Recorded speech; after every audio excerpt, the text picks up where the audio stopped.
birarekin, goizetik pandero eta trikitizarekin, txupinazoa entzun data, gorpuztik gaia dela.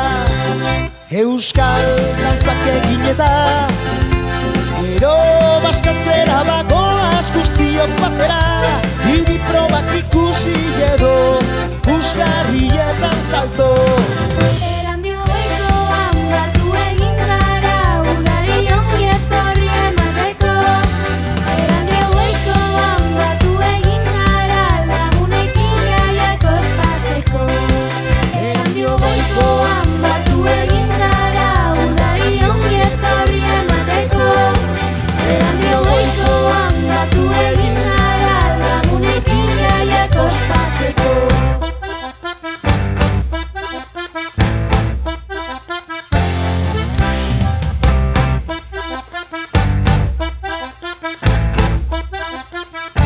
Gaua heltzear dago, zerbait entzuten da geroz eta ozenago, kontzertuak hasi dirata, dantza egiteko presta, kaietan ondo pasatu, eta neskamutil guztiak orion hartu, sorduan beldur barik esan, festa gozatzeko dela.